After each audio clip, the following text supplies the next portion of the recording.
Nakahamag na ako. Bish. 2 taon inabot nito.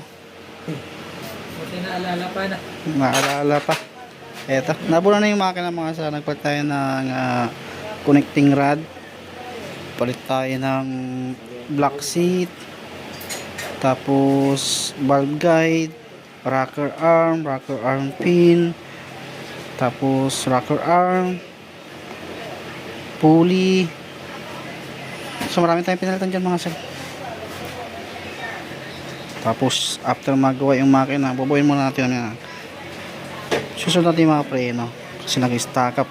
Tapos yung ano pa, battery, medyo malaki inabot nito. Kaya ito na yung isa sa mga ano, last mag-iiwan ng matagal.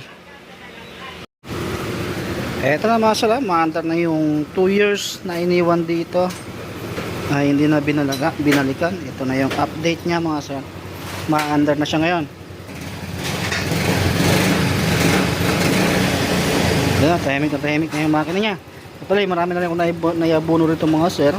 Gawa kasi ng lahat ng pisa niyan mga sir, kinalawang. Kaya naging bago na lahat. Pati yung mga relay, ayan. Dahil pinabayaan lang na 2 years.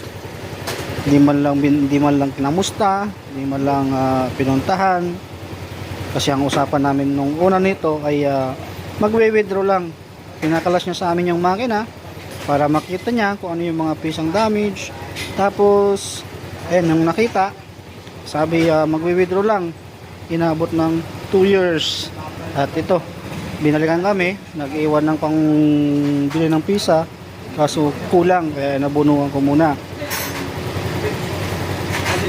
Importante, napandar namin yung motor niya, bibigay namin siya ng matino.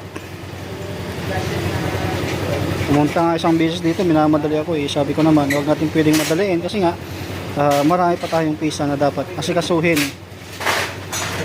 At kami naman din lahat ng bumibili ng pisa nito. Hindi naman siya yung bumibili. Siyempre, meron din tayong mga naasikaso rin, tulad ng mga ganyan, ganito. Siyempre, hindi kami din pupuko sa isang motor kung kulang ng pisa. Kulang sa budget. Ito, after magawa, pati preno kasi mga ay check din natin yan. Brake lights, lahat na gumagana. Bukod lang dito, kasi kung ano yung ilaw niya, yan na yung ilaw niya. Ayan, nakabit na rin yung panggilid niya. Yung pan na lang, napainit natin para makita kung ano yung problema pa. Sa loob ng 2 years, nabuhay na uli. At syempre si Kapulong nagtyaga dyan na gumawa. Papansin nyo rin, walang battery pero hindi namamatay yung makina. Ibig sabihin, goods yung kanyang wiring. Kasi kapag once na ang battery nakakabit at tinanggal nyo yung terminal at namatay yung makina, ibig sabihin yung wire ninyo mga saray, hindi siya healthy. Mayroong problema sa harness or sa charging or stator. Ayan, kunting makeover na lang daw, linis lang to, okay na to. Ayan, narinig nyo naman ang maandar na, timing na yung makina nya. Ayan, babalikan natin yung kanyang upuan, tapos pan, cover, bahala itong road test. Eto na, naibalik na yung kanyang upuan, lahat naibalik na dahil golds na siya mga sano. Battery, padalhin mo muna yung may battery dyan, yung pinag-silo yung yung dyan, hindi naman sa akin yun sa'yo ba yan? O sige, okay. Okay, wala kasing battery mga sir, kaya kuhan, asahan nyo na yan na pag walang battery ay maraming start pa or padjak.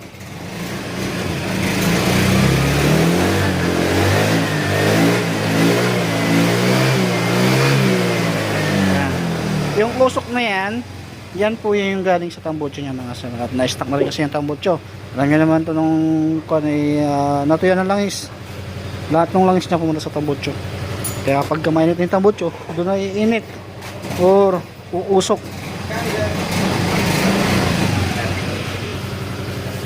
Yan, girls na mga sir. Pwede na itong makakuha.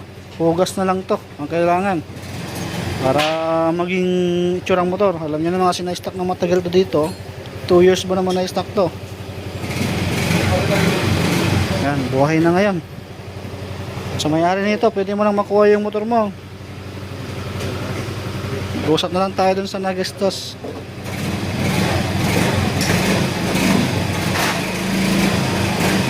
May delay siya ng konti mga sir kasi walang battery.